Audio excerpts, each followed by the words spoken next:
In the small town of Cedar Ridge, Montana, everyone knew Cordelia Blackthorne would never marry. At 26, she was considered past her prime, too independent, and far too outspoken for any respectable man's taste. What they didn't know was that the wealthiest rancher in 3 counties had been watching her from afar, waiting for the perfect moment to make her his wife.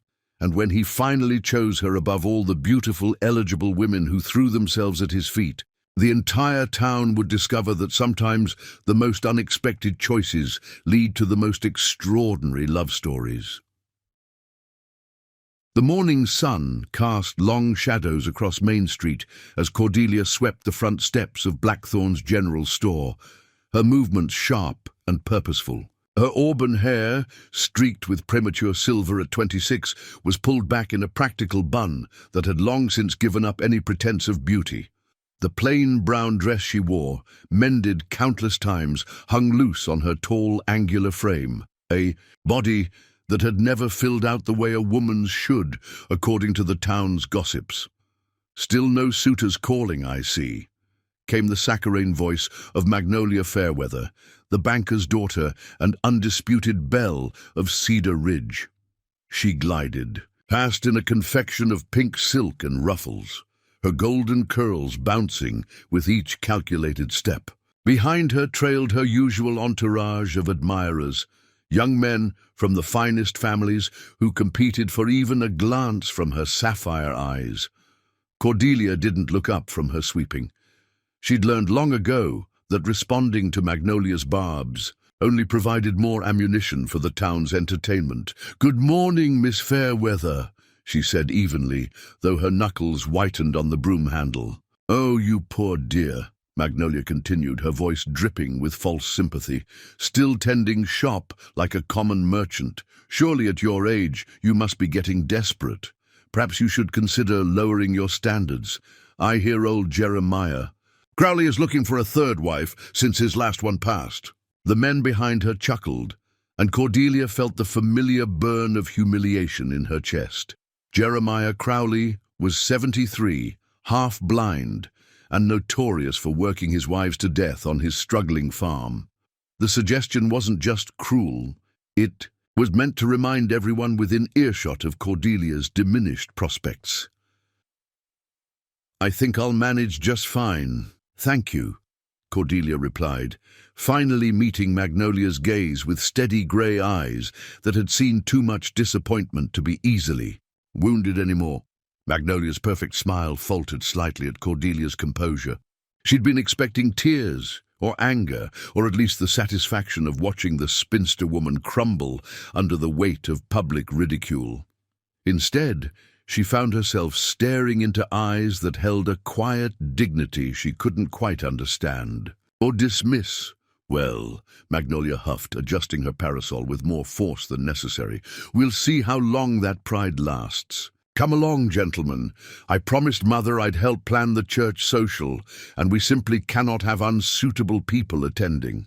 As the group swept away in a cloud of perfume and whispered laughter, Cordelia resumed her sweeping with mechanical precision. The hurt was there as it always was, but buried deep beneath layers of practicality and self-preservation. She'd learned to armor herself against the town's casual cruelty, though some days the weight of that armor felt heavier than others. The bell above the shop door chimed, and her father emerged, his weathered face creased with concern. Thomas Blackthorne had aged considerably in the 5 years since his wife's death, his shoulders now permanently stooped from worry and hard work. The general store had been struggling for months, unable to compete with the larger operations in neighboring towns. "Heard the commotion," he said quietly, his gnarled hand settling on her shoulder.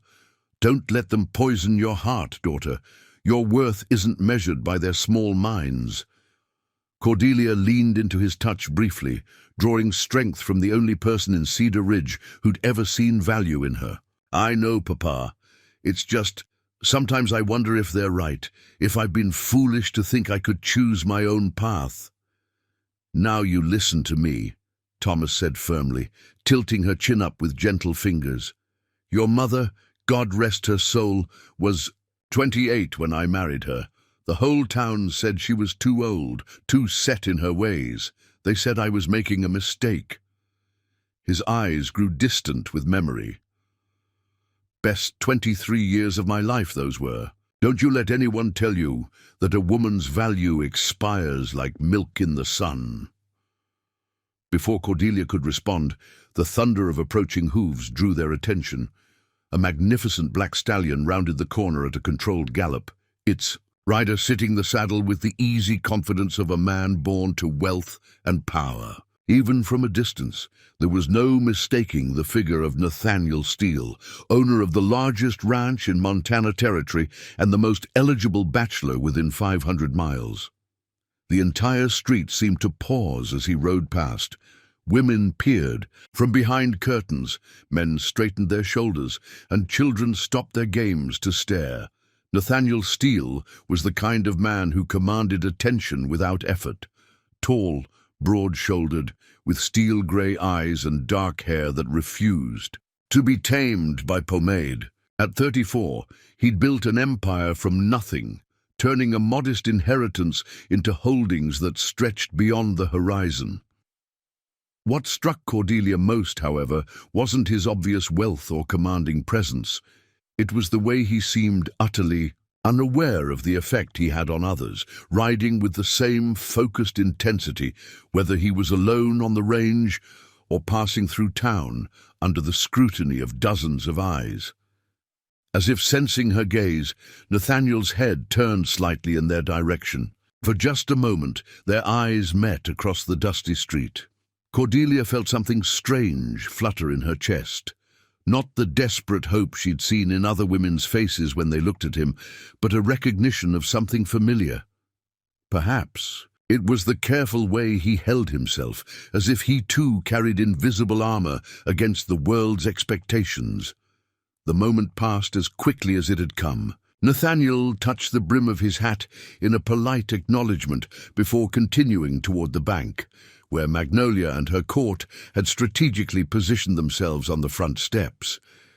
Cordelia watched as the belle of Cedar Ridge practically swooned with delight, her earlier cruelty forgotten in the face of such a magnificent prospect. "Every unmarried woman in the territory has set her cap for that man," Thomas observed, following her gaze. "Can't say I blame them. He's got more money than sense and treats his workers fair. But there's something about him keeps to himself. Too much for a man his age, like he's carrying secrets that weigh heavy on his soul." Cordelia nodded absently, still watching as Nathaniel dismounted with fluid grace. She'd heard the stories, of course. Everyone had. How he'd arrived in Cedar Ridge 15 years ago with nothing but a horse and a fierce determination to succeed. How he'd worked sunup to sundown for old man Morrison until he'd saved enough to buy his own small spread. How that small spread had grown into the sprawling steel ranch through a combination of shrewd business sense and relentless hard work. But watching him now, she noticed things the stories didn't mention. The way his eyes constantly scanned his surroundings, as if expecting trouble. The careful distance he maintained, even when being cordial. The slight stiffness in his left shoulder that suggested an old injury. These were the observations of someone who'd spent years studying people from the margins, learning to read the stories they tried to hide.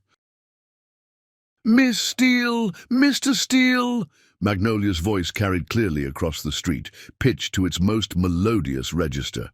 "What a delightful surprise! I was just telling the ladies about the church social next week. You simply must attend. We're raising funds for the new steeple." Nathaniel's response was polite but distant, his attention already seeming to drift even as Magnolia launched into an elaborate description of the planned festivities. Cordelia found herself studying his profile, noting the way his jaw tightened slightly whenever someone stood too close, the barely perceptible step backward he took when Magnolia's fan accidentally brushed against his arm. Here was a man who valued his space, she realized. Someone who'd learned to be wary of people who wanted things from him. In that, at least, she understood him perfectly. Cordelia. Her father's voice pulled her from her observations. "We'd better get back to work. The Henderson order won't fill itself, and they'll be by this afternoon." She nodded, taking one last look at the scene across the street. Nathaniel was extracting himself from Magnolia's enthusiastic conversation with the practiced ease of someone who'd perfected the art of polite escape. As he stepped into the bank, his gaze swept the street once more, pausing briefly on the general store before disappearing from view. The rest of the morning passed in a blur of inventory and customer service. The Hendersons did indeed arrive for their order, along with Mrs. Patterson looking for fabric and young Billy Morrison needing supplies for his mother.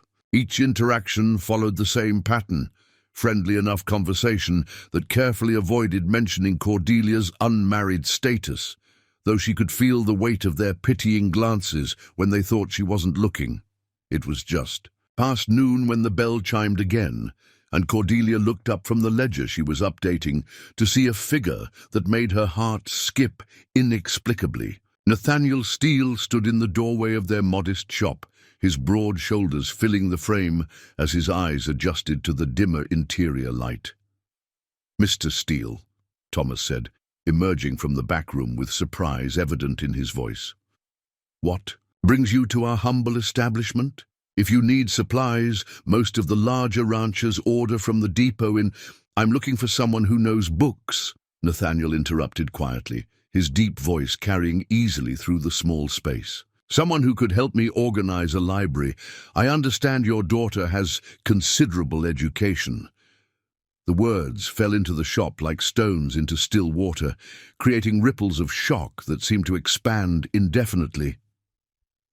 Cordelia felt her mouth go dry, aware that she was staring but unable to look away from the intensity in those grey eyes.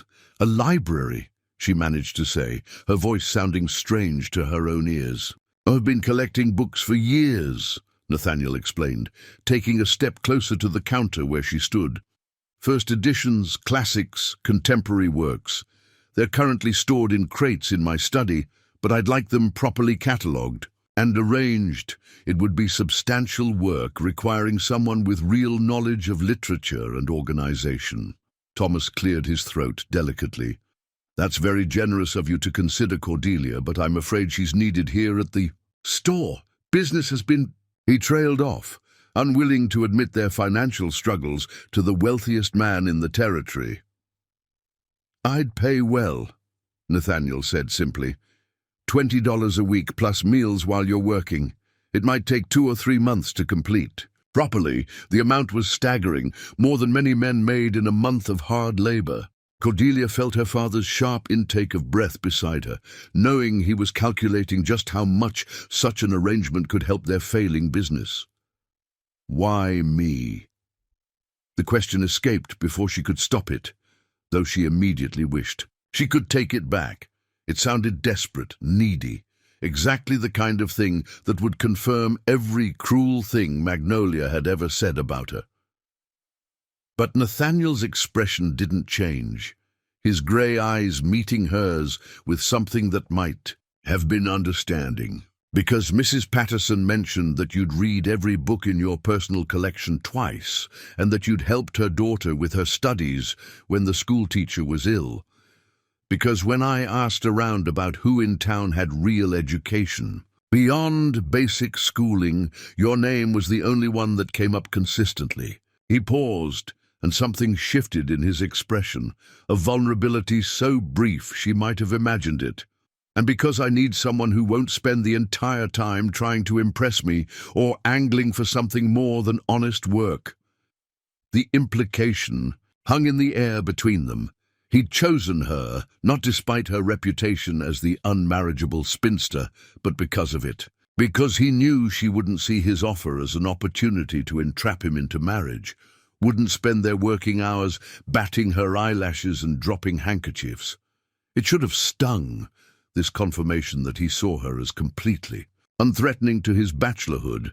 Instead, Cordelia found herself feeling something she hadn't experienced in years: genuine respect. He'd identified exactly what he needed, and had chosen the person best suited to provide it, regardless of what others might think. "When would you need me to start?" she heard herself asking, though a part of her couldn't believe she was actually considering it. "Monday, if that suits. I'll send a wagon to collect you at 8 in the morning." He reached into his vest pocket and withdrew a small leather purse, placing it gently on the counter. "First week's wages, to show good faith." Thomas stepped forward, his weathered hands hovering over the purse without quite touching it. "Mr. Steele, this is very generous, but what will people say? A young woman, unmarried, spending her days at your ranch." "They'll say whatever they choose to say regardless of the facts," Nathaniel replied, with a slight edge to his voice that suggested he'd had considerable experience with unwanted gossip. "Miss Blackthorne will be working in my study during daylight hours, with my housekeeper, Mrs. Carmichael, present as chaperone. Anyone who has concerns about propriety is welcome to discuss them with me directly." The quiet steel in his voice made it clear what he thought of such potential discussions.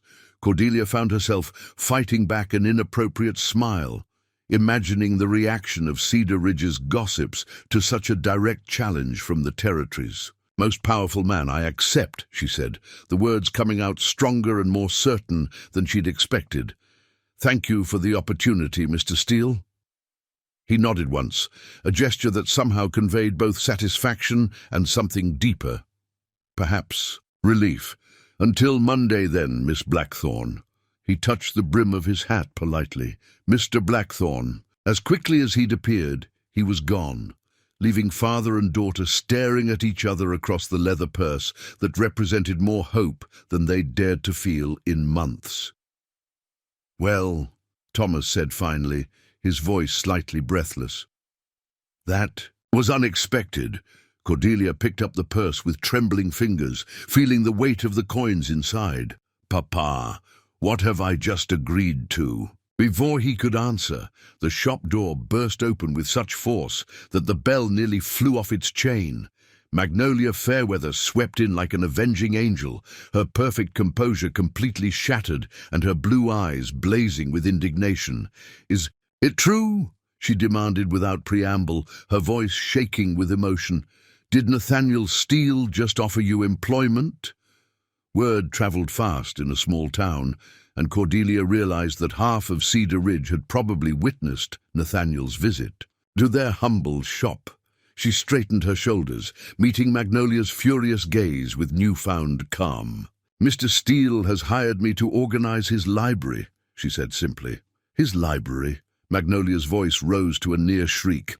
"What possible use could that man have for a library? And why you? Why in God's name would he choose you over—" She stopped. Herself. But the implication was clear. "Over someone like me," her expression finished. "Perhaps," Cordelia said quietly, "because he needed someone who could actually read."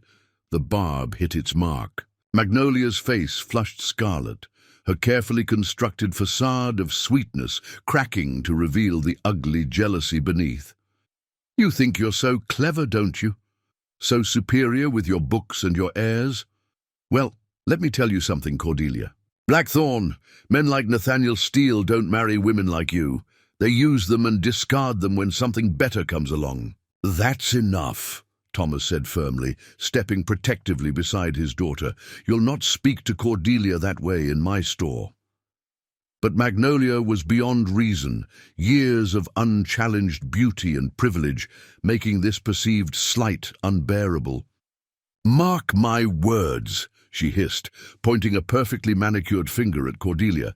"This won't end well for you. Men like him don't associate with women like you unless they want something shameful. And when the whole town finds out what that something is, you'll wish you'd never been born." She whirled and stalked out, leaving a stunned silence in her wake. Cordelia sank onto the stool behind the counter, suddenly feeling the full weight of what she'd just set in motion. "Don't listen to her," Thomas said softly, his hand settling on her shoulder. "She's just jealous that he didn't even notice her. Preening. But what if she's right, Papa? What if I've made a terrible mistake?" What if he's expecting something I can't or won't give? Thomas was quiet for a long moment, his weathered face thoughtful. Daughter, I've watched men for 63 years, and I've learned to read the honest ones from the false. That man, and came in here with a straightforward business proposition. If he'd wanted something inappropriate, he wouldn't have mentioned chaperones or discussed it in front of me. He squeezed her shoulder gently. Besides, you've got more sense in your little finger than most people have in their whole bodies. Trust your instincts.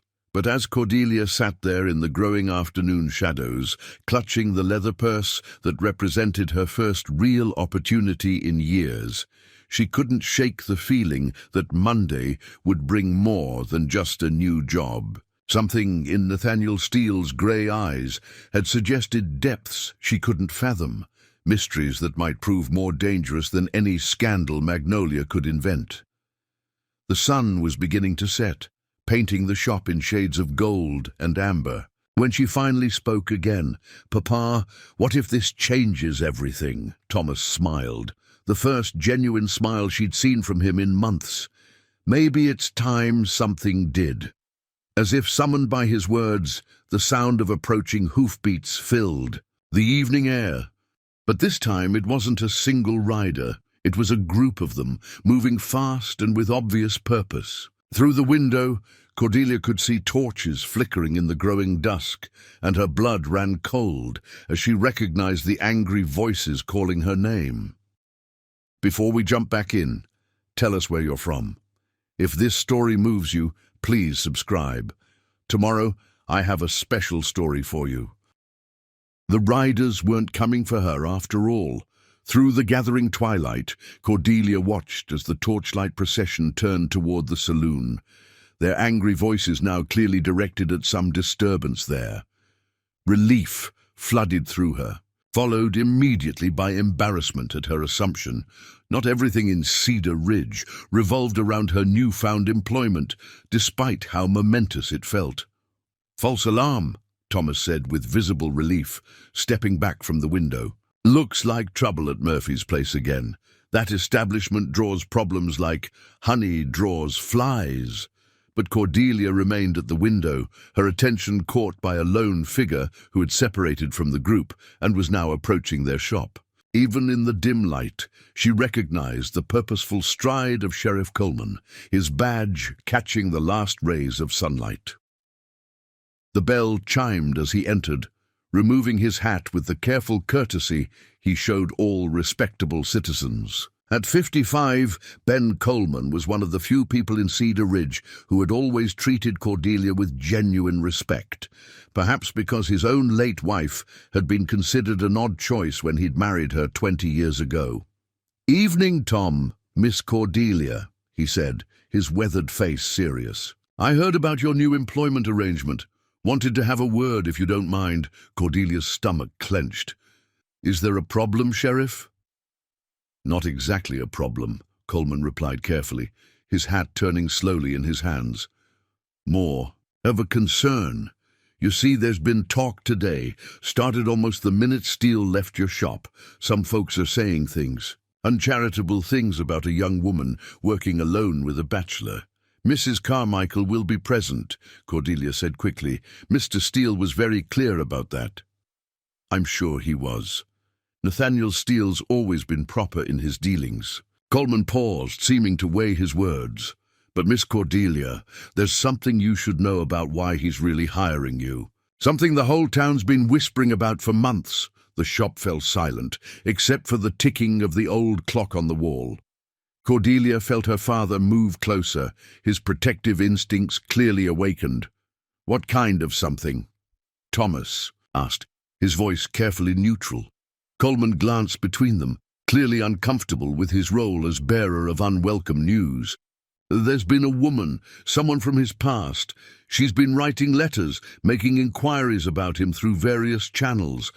Word is she's coming to Cedar Ridge, and soon." The revelation hit Cordelia like a physical blow. Of course there was a woman, Men like Nathaniel Steele didn't remain unmarried by choice. They remained unmarried because they were already committed elsewhere or because they were running from something. "What does this have to do with me?" she managed to ask, though she suspected she already knew. "Think about it," Coleman said gently. "Richest man in the territory suddenly needs a respectable woman to spend time at his ranch, just when an old flame is due to arrive.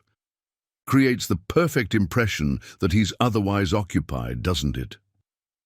The leather purse in her hand suddenly felt heavier, tainted by the possibility that her employment was nothing more than an elaborate deception. She thought of the moment when Nathaniel's eyes had met hers, of the recognition she'd thought she'd seen there. Had it all been calculated? Had he chosen her precisely because she was so obviously desperate that she'd never question his motives? "Now, I'm not saying that's definitely what's happening," Coleman continued. "Steele's always been an honorable man in his business dealings, but folks are talking, and some of those folks have daughters who had their hopes set on him. They're not happy about being passed over for—" He trailed off, realizing how his words sounded. "For someone like me," Cordelia finished quietly. "That's not what I meant." "Yes, it is." She set the purse down on the counter with deliberate care.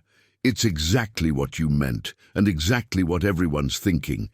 The spinster librarian is safe enough to use as a shield, but not threatening enough to actually want." Thomas stepped forward, his face flushed with indignation. "Now see here, Ben Coleman. My daughter is worth 10 of those simpering girls who throw themselves at any man with money.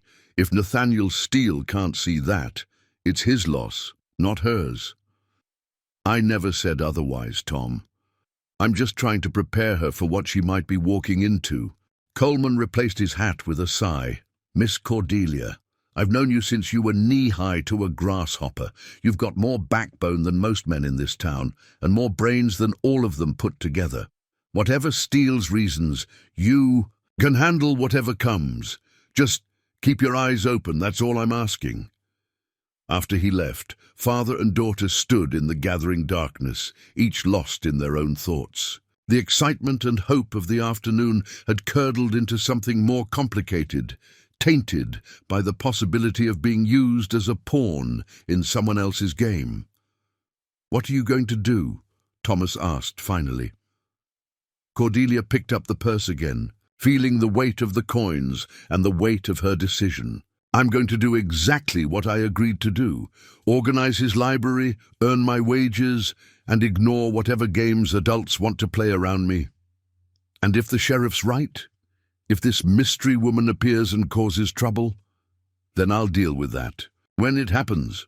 She straightened her shoulders, finding strength in determination. "Papa, we need this money. The store needs this money. Whatever Nathaniel Steele's personal complications might be, they don't change the fact that he's offering honest work for honest pay." Thomas studied her face in the lamplight, seeing something there that made him nod slowly. "You're right, of course, and if anyone can handle whatever complications arise, it's you."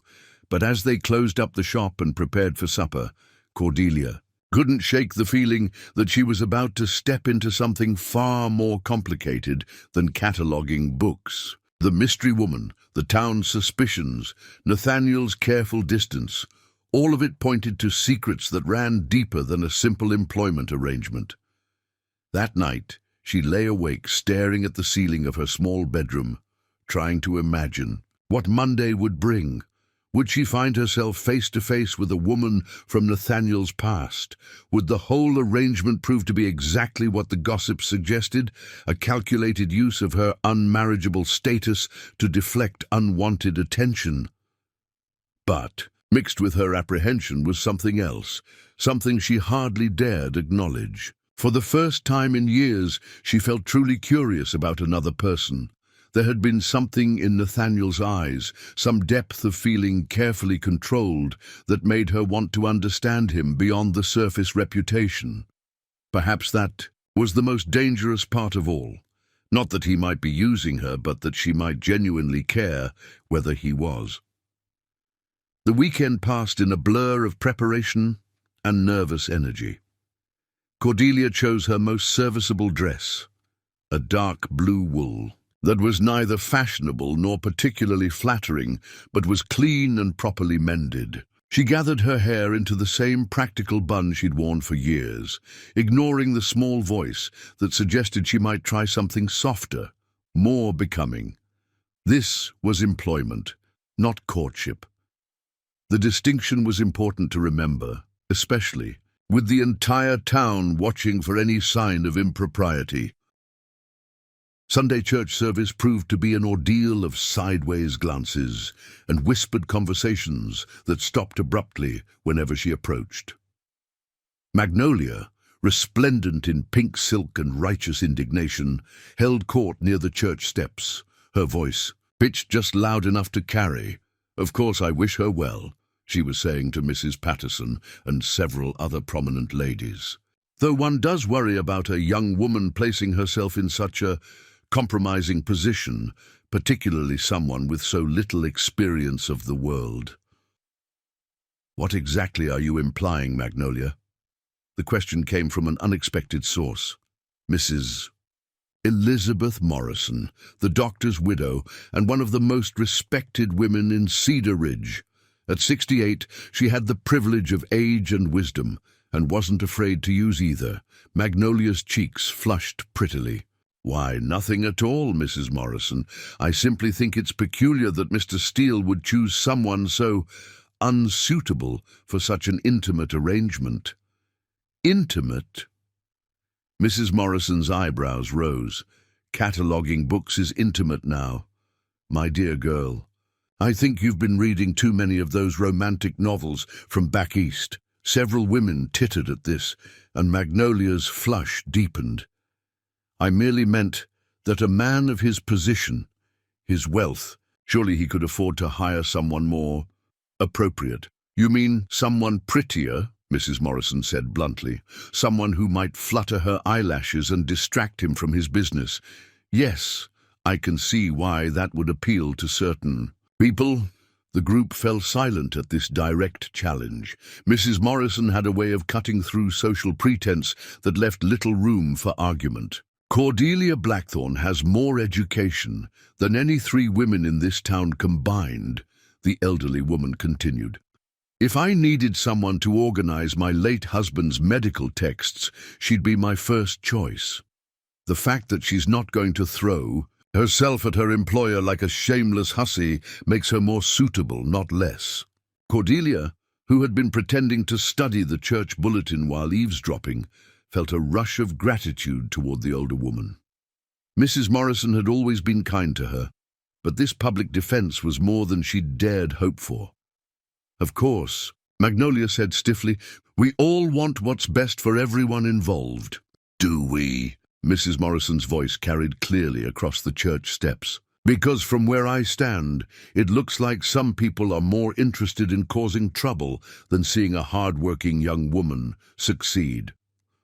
The tension was broken by the arrival of Reverend Matthews, calling everyone inside for the service. But Cordelia noticed how several women nodded approvingly at Mrs. Morrison's words, while others looked distinctly uncomfortable with the direct challenge to the town's gossip mill.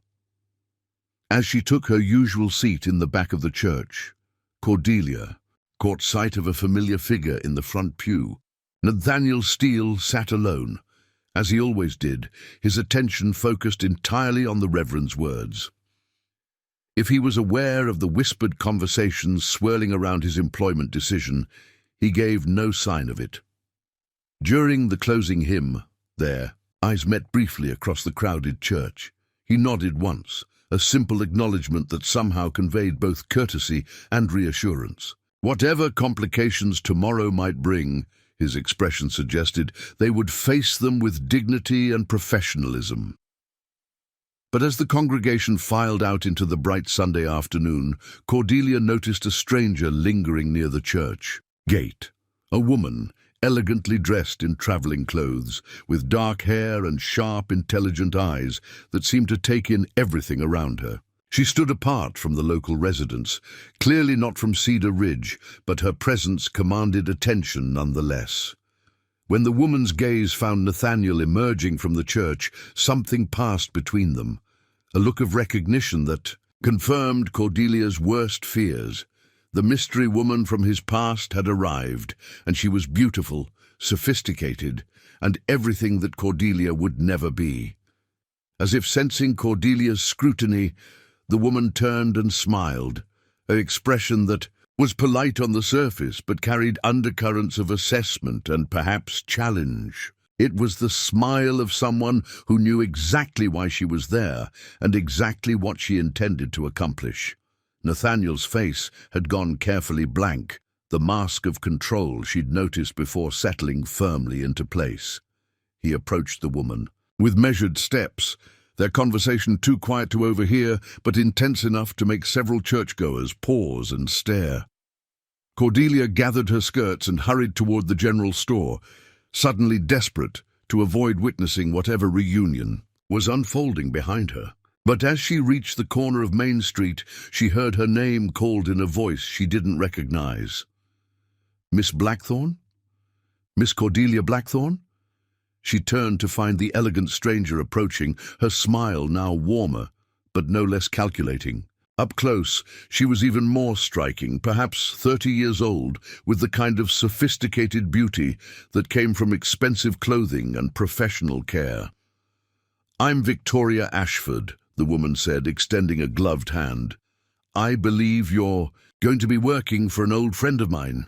I do hope we'll have a chance to become acquainted." The words were perfectly polite, but something in Victoria Ashford's tone suggested that their future acquaintance might prove to be a battle rather than a friendship.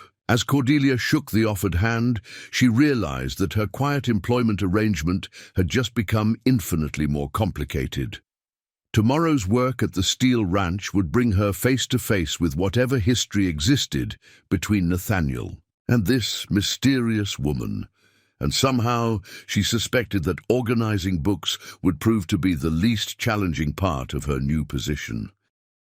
By mid-morning, she'd made significant progress on one corner of the room when Mrs. Carmichael arrived with tea and an apologetic expression. "I hope you don't mind the company, dear. Miss Ashford insisted on joining you." Victoria swept in behind. The housekeeper, carrying her own delicate china cup and wearing a bright smile that didn't reach her eyes. "I simply had to see how you were managing with all these dusty old books. Nathaniel was always such a collector. Books, art, people with interesting stories." Again, that emphasis on collecting people, as if Cordelia were just another curiosity, acquired for his amusement. "The collection is remarkable," Cordelia said carefully, determined not to be baited into an argument. "Mr. Steele clearly has exceptional literary taste." "Oh yes, he's always been very particular about his acquisitions." Victoria settled herself in the room's only comfortable chair, making it clear she intended to stay. "Tell me, Miss Blackthorne, what exactly qualifies you for such specialized work? I mean, aside from living in the same small town as Nathaniel." The question was designed to wound, and it succeeded. Cordelia felt her cheeks burn with embarrassment and anger. "I've been reading since I was 4 years old. I've studied literature, philosophy, and history through extensive personal research. While I may not have formal credentials, I have genuine knowledge and passion for books." "How quaint," Victoria said, sipping her tea delicately. "Self-taught, then, rather like someone claiming to be a doctor because they've read medical textbooks." The comparison stung, because it contained just enough truth to be devastating. Cordelia was self-taught, her education cobbled together from whatever books she could afford or borrow. Compared to Victoria's obvious refinement and expensive education, she must indeed seem like a pretender. "Actually," came Nathaniel's voice. From the doorway, some of the most brilliant minds in history were self-taught. Formal education often teaches people what to think rather than how to think. He entered, carrying his own cup of coffee, his expression carefully neutral, but his eyes holding a warning as they met Victoria's. "How is the work progressing, Miss Blackthorne?"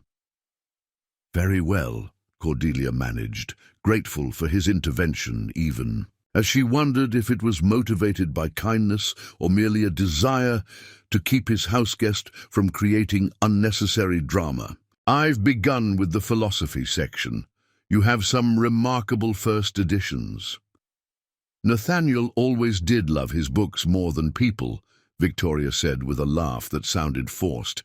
"Remember how you used to disappear into your study for days at a time? I swear I had to practically drag you out for social engagements." The casual reference to their shared past made Cordelia's stomach clench with an emotion she didn't want to examine too closely. Whatever relationship existed between Nathaniel and Victoria, it was clearly intimate and of long standing. "People," Nathaniel said quietly, "are often more disappointing than books."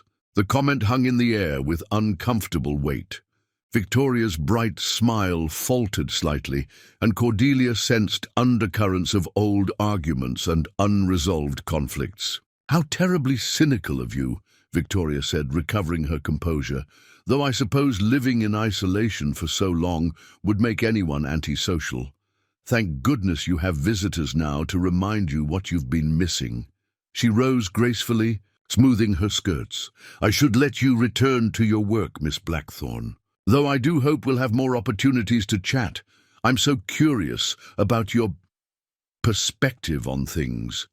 After she left, the study felt somehow larger and more peaceful. Nathaniel remained by the window, his coffee cup forgotten in his hands. "I apologize for Victoria's behavior," he said finally. "She has strong opinions about most things." "Including your choice of librarian?" Cordelia asked, attempting to keep her tone light. "Especially that." He turned to face her directly. "Miss Blackthorne, I want you to understand something. Your employment here has nothing to do with Victoria's visit or anyone else's opinions. I hired you because you're the most qualified person for this work, regardless of what certain people might think." His words should have been reassuring, but something in his tone suggested the situation was more complicated than a simple coincidence of timing. Victoria Ashford hadn't arrived for a casual visit. She was here for a specific purpose, and Cordelia suspected that purpose involved reclaiming whatever hold she'd once had on Nathaniel Steele. As he prepared to leave, pausing at the threshold, Nathaniel looked back with an expression she couldn't quite read. "Miss Blackthorne, don't let anyone make you feel that you don't belong here. You have every right to this opportunity and every qualification to succeed at it." But as the afternoon wore on and the sounds of intimate conversation continued to drift up from below, Cordelia couldn't shake the feeling that her position at the Steele Ranch was far more precarious than a simple employment contract could protect. Victoria Ashford had come to Cedar Ridge for a reason, and that reason clearly involved removing any obstacles to her reunion with the man she'd obviously never stopped considering hers. The question that haunted Cordelia as she worked among the thousands of books was whether Nathaniel Steele saw her as an employee worth protecting or merely as another complication in a game whose rules she didn't understand. Monday morning arrived, with the kind of crystalline clarity that made the Montana sky look infinite. Cordelia stood at her bedroom window, watching the Steele ranch wagon approach down Main Street, and felt her stomach twist with a mixture of anticipation and dread. She'd barely slept, her mind churning with questions about Victoria Ashford and what her presence might mean for the delicate arrangement she'd entered into. The wagon pulled up precisely at 8, driven by a weathered man who tipped his hat. Respectfully, "Miss Blackthorne, I'm Jake Murphy, Mr. Steele's foreman. He sent me to collect you." As they rode through the gates of the Steele Ranch, Cordelia felt her breath catch despite her determination to remain unimpressed. The property stretched beyond the horizon, with well-maintained fences, healthy cattle, and buildings that spoke of prosperity without ostentation. But it was the main house that truly commanded attention, a sprawling structure of native stone, and timber that seemed to grow naturally from the landscape itself. "Beautiful, isn't it?" came a familiar voice as the wagon stopped. Victoria Ashford emerged from the front door as if she owned the place, her travelling dress replaced by an elegant riding habit that emphasized her curved figure. Nathaniel always did have exquisite taste. The casual use of his first name wasn't lost on Cordelia, nor was the possessive tone. She accepted Jake's help down from the wagon with as much dignity as she could muster, acutely aware of how her practical wool dress looked beside Victoria's fashionable attire. "Miss Ashford," she said politely, "I wasn't expecting to see you here. Oh, I'm staying as a house guest while I conclude some business in the area." Victoria's smile was brilliant and completely false. "Nathaniel and I have so much catching up to do. It's been nearly 3 years since we last saw each other. 3 years." The time frame settled in Cordelia's mind with uncomfortable significance. 3 years ago, Nathaniel Steele had stopped attending social functions in Cedar Ridge, had become even more reclusive than before. Whatever had happened between him and Victoria Ashford, it had left marks. "If you ladies are quite finished," came Nathaniel's voice from the doorway, "Miss Blackthorne has work to begin." He appeared composed as always, but Cordelia noticed the tightness around his eyes, the careful way he avoided looking directly at Victoria. This was a man under strain, and she suspected the beautiful woman beside her was the primary cause. "Of course," Victoria said sweetly. "I wouldn't dream of interfering with business. Though I confess I'm curious about this library project. You always were such a collector of things." The emphasis on the last word carried implications that made Cordelia's cheeks burn. Was she being lumped in with his other collections? Another curiosity acquired for reasons known only to himself? "Miss Blackthorne," Nathaniel said, his voice carefully professional, "Mrs. Carmichael is waiting to show you to the study. We can begin immediately." As they walked through the house, Cordelia found herself overwhelmed by the understated luxury surrounding her. Rich carpets, beautiful furniture, paintings that must have cost more than her father's store earned in a year. But what struck her most were the books, shelves lining every hallway, volumes stacked on tables, leather-bound collections visible through open doorways. This wasn't the home of a simple rancher. This was the sanctuary of someone who lived as much in the world of ideas as in the physical realm of cattle and land. Impressive, isn't it? Mrs. Carmichael, a motherly woman in her 50s, smiled warmly as she led Cordelia up a grand staircase. "Mr. Steele reads everything, philosophy, literature, science, history, says a man's got to feed his mind as well as his body." "It's remarkable," Cordelia murmured, running her fingers along the spine of a first-edition Dickens as they passed. "He's been looking forward to having someone who truly appreciates books help organize them properly. Most folks around here think reading's a waste of time unless it's the Bible or the Farmer's Almanac." They reached a heavy oak door at the end of a hallway lined with landscape paintings. Mrs. Carmichael pushed it open to reveal a room that made Cordelia gasp audibly. The study was enormous, with floor-to-ceiling windows that looked out over the ranch's vast holdings. But it was the books that commanded attention, thousands of them, some shelved, others stacked in towering piles, still more overflowing from wooden crates scattered around the room. It would take months to properly catalogue and organize such a collection. "Overwhelming, isn't it?" Nathaniel's voice came from behind her, and she turned to find him watching her reaction with something that might have been anxiety. "If it's too much, it's perfect," she said without thinking, then blushed at her own enthusiasm. "I mean, it's exactly the kind of challenge I hoped for." Something in his expression relaxed, a tension she hadn't even noticed releasing. "I'm glad. I've been putting off this project for years, waiting for the right person. And now you've found her," Victoria's voice carried from the doorway, though her tone suggested she thought he'd made a grave error in judgment. "Though I can't help wondering why you didn't simply hire a professional librarian from San Francisco or Denver. Surely they would have more experience with a collection of this magnitude." The implied criticism hung in the air like smoke. Cordelia felt her confidence wavering, acutely aware of her limitations. She was self-taught, her knowledge gained from voracious reading rather than formal education. What if she wasn't qualified for such an extensive undertaking? Professional librarians, Nathaniel said quietly, tend to organize books by rigid systems that don't account for how they're actually used. Miss Blackthorne understands books as living things, not just objects to be catalogued. The unexpected defense caught Cordelia off guard, as did the warmth in his voice when he spoke about her approach to literature. How could he know anything about her relationship with books? They'd barely spoken before yesterday. How poetic, Victoria said, though her tone suggested poetry wasn't something she valued. Well, I'll leave you to your work. Nathaniel, don't. Forget we have dinner plans this evening. I have so much to tell you about San Francisco society. The Harrisons send their regards, by the way. She swept out, leaving a subtle trail of expensive perfume and unspoken implications.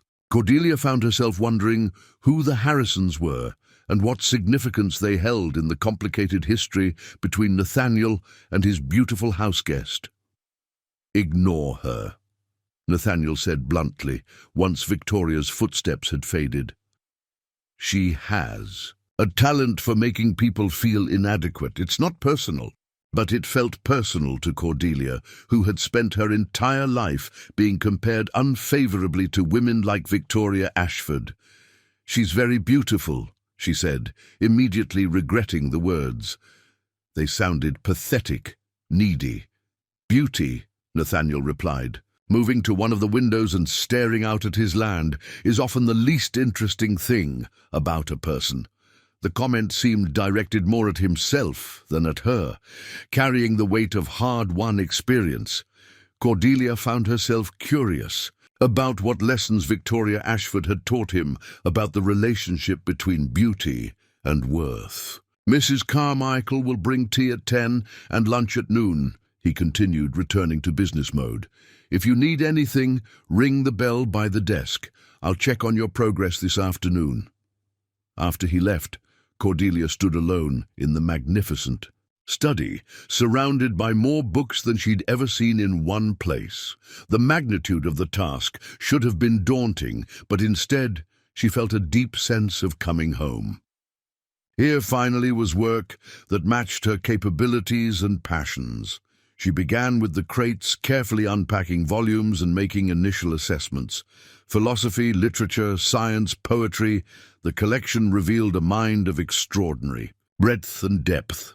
These weren't the books of someone trying to impress others with his learning. These were the working library of a true intellectual, with margins filled with notes and pages marked with careful attention. As she worked, fragments of conversation drifted up from the house below. Victoria's musical laugh, Nathaniel's deeper responses, the casual intimacy of old friends or former lovers catching up on lost time. Cordelia tried to focus on her cataloguing, but the sounds served as a constant reminder of her position as an outsider in whatever drama was unfolding. The silence stretched between them like a taut wire ready to snap. Nathaniel stood in the doorway, his face carved from shadow and lamplight, while Cordelia remained frozen in her chair, certain she was about to lose the first meaningful work she'd ever found. The letter, he said finally, contained information I hadn't expected anyone else to see. Cordelia's throat felt desert dry. I truly didn't mean to read it, it just fell out of a book. His mouth quirked upward, but there was no humor in it. Victoria always was theatrical in her manipulations.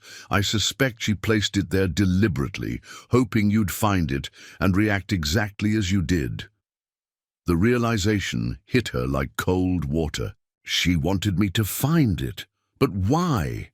Nathaniel moved into the room, but stopped several feet away, close enough to speak quietly, far enough to maintain the careful distance she'd noticed he kept with everyone. Because she knew it would force a confrontation. Victoria has always believed that chaos works in her favor. He was quiet for a long moment, studying her face in the lamplight. Whatever he saw there seemed to make some internal decision for him.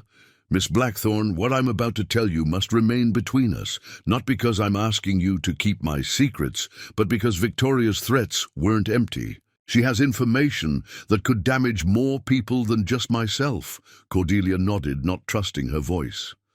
3 years ago, I was engaged to be married. The words came out carefully measured, as if he'd rehearsed them. Not to Victoria. She was already married to Charles Ashford by then. My fiancée was a young woman named Sarah Hamilton, from one of San Francisco's most prominent families. The past tense sent a chill through Cordelia. What happened to her? She died in a carriage accident 2 weeks before our wedding. His voice remained steady, but she saw his hands clench slightly at his sides. The accident wasn't natural.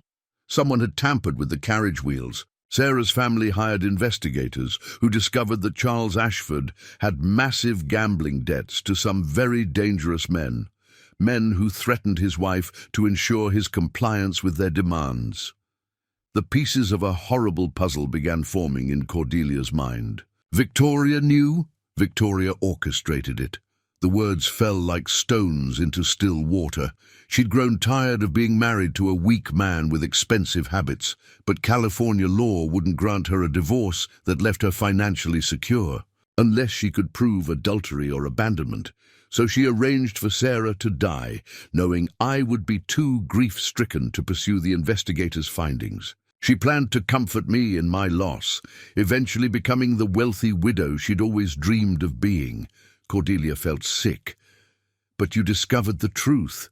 Not until after Victoria had played the grieving friend for 6 months, slowly inserting herself into my life while I was too devastated to see clearly. When I finally learned what she'd done, I confronted her. She denied everything, but her denials rang hollow. He moved to the window, staring out at the darkening sky. That's when she told me about the evidence she'd collected during our association. Letters I'd written in grief that could be misinterpreted, gifts I'd given her that could suggest impropriety, carefully documented moments that painted a picture of a man seducing his dead fiancé's best friend. Blackmail, Cordelia whispered. Insurance, she called it. If I ever tried to expose her role in Sarah's death, she would destroy my reputation and ensure I could never remarry or maintain business relationships in civilized society. So I came here, to the middle of nowhere, hoping distance would be enough. The enormity of what he'd shared settled over Cordelia like a heavy cloak. This wasn't just about employment or social complications.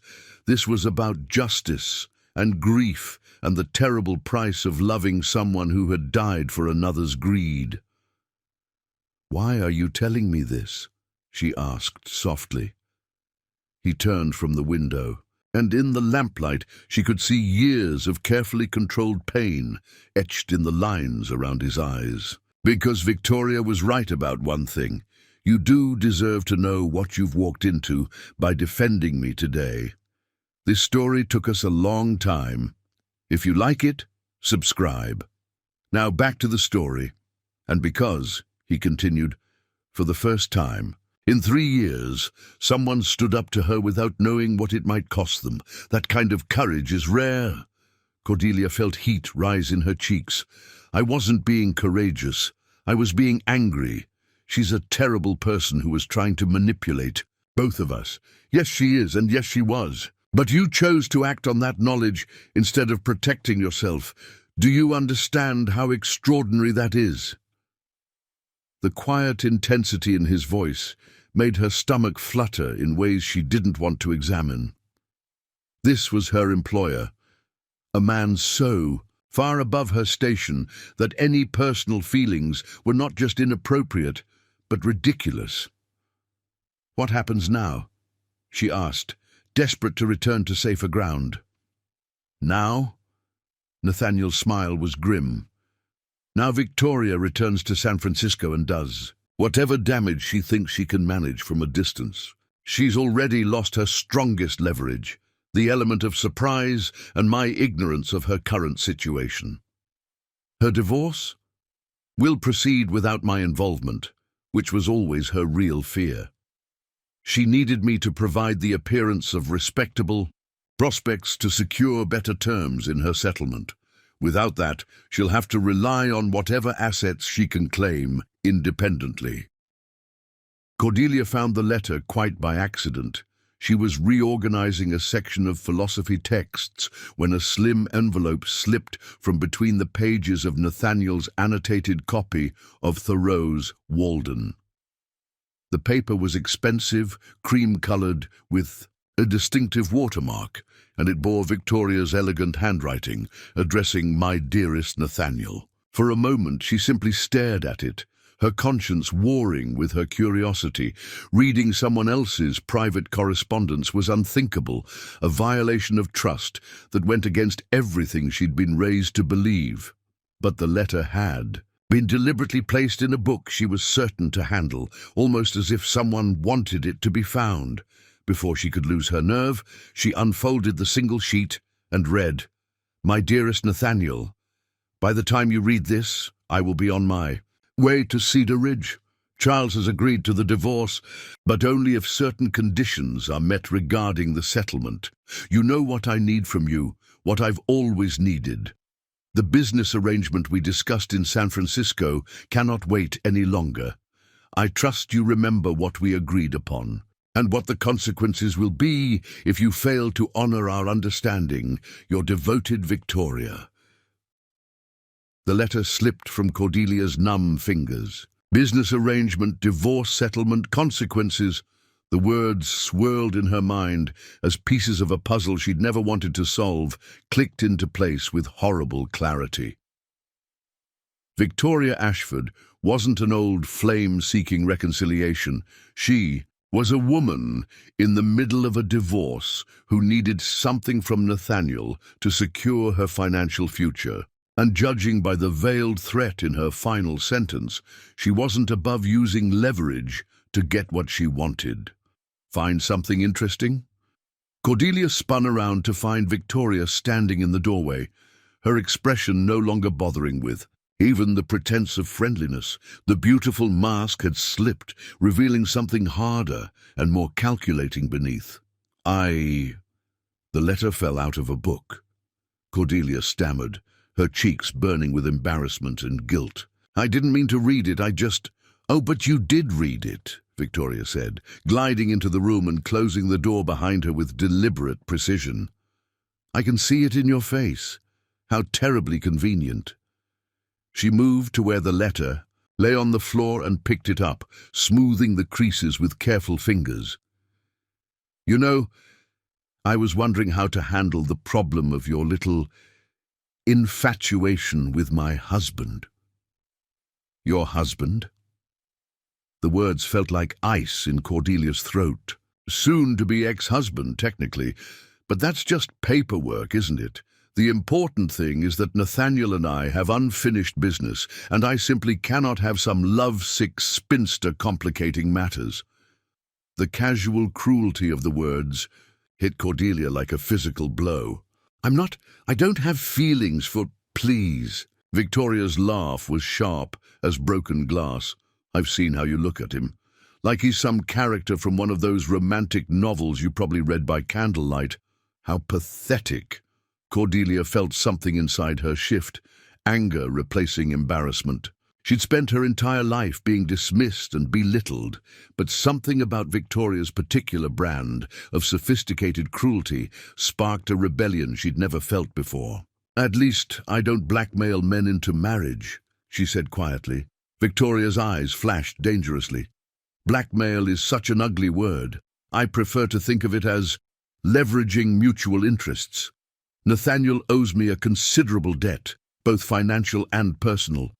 My divorce settlement depends on maintaining the fiction that I have prospects, specifically prospects with a wealthy, eligible bachelor. So, you're using him." "We're using each other, darling. That's how sophisticated people handle complex situations, something you wouldn't understand coming from your limited background." The studied insult rolled off Cordelia like water now. She was beginning to see Victoria clearly, not as the elegant, worldly woman she pretended to be, but as someone desperate enough to travel hundreds of miles to collect on old debts. "What exactly do you want from me?" Cordelia asked. Victoria smiled, and it was beautiful and terrible. "I want you to resign your position here. Today. Tell Nathaniel you've realized you're unsuited for the work, that you need to return to your little shop. Make it convincing. And if I don't, then I'll be forced to share some very interesting information about Nathaniel's past with the good people of Cedar Ridge. Information that would make your current employment seem quite scandalous, by comparison." The threat hung between them like a sword. Cordelia felt her mouth go dry as she realized the precarious position she'd stumbled into. Whatever secrets Nathaniel was hiding, Victoria held them like weapons. "You're despicable," Cordelia whispered. "I'm practical," Victoria corrected. "Something you'll learn to be if you survive in this world long enough. Now, shall I give you some time to compose your resignation, or would you prefer I help you find the words?" Before Cordelia could answer, the study door opened and Nathaniel entered, stopping short when he saw them standing on opposite sides of the room like adversaries preparing for battle. "Am I interrupting something?" he asked, his eyes moving between them with growing concern. "Not at all," Victoria said smoothly, her mask of civility sliding back into place with practiced ease. "Miss Blackthorne and I were just having a delightful chat about books and other interests." Cordelia felt trapped between truth and consequences, knowing that whatever she said next would determine not just her own future, but possibly Nathaniel's as well. Victoria's smile promised retribution if she spoke, while Nathaniel's questioning gaze demanded honesty. "Actually," Cordelia heard herself saying, "we were discussing some concerns I have about continuing my work here." Nathaniel's expression shifted, surprise replacing concern. Concerns? What kind of concerns? This was her moment to escape, to take Victoria's offered exit and return to the safety of her father's shop and her previous life of quiet desperation. It would be easy to claim inadequacy, to say the work was beyond her capabilities. Victoria was offering her a way out that would save face for everyone involved, but looking at Nathaniel, really looking at him, she saw something she hadn't noticed before. Beneath his careful composure was exhaustion, the kind that came not from physical labor but from carrying burdens too heavy to share. This was a man being manipulated by someone who knew exactly where to apply pressure, and he didn't even realize it. "I'm concerned," Cordelia said slowly, "about working with materials that haven't been properly organized. Some of your books have foreign objects inserted between their pages, personal correspondence that probably shouldn't be stored with literature." She picked up Victoria's letter from where it had fallen and held it out to Nathaniel. "I found this in your copy of Thoreau. Perhaps you should read it before deciding whether my employment here presents any complications." Victoria's mask shattered completely, her face contorting with rage. "You stupid interfering Victoria." Nathaniel's voice cut through her, rising fury like a blade. He took the letter without taking his eyes off his houseguest's face. "I think we need to have a private conversation. Nathaniel, surely you don't believe this jealous spinster over—" "Out!" The single word carried such authority that even Victoria took a step backward. "Both of you, now."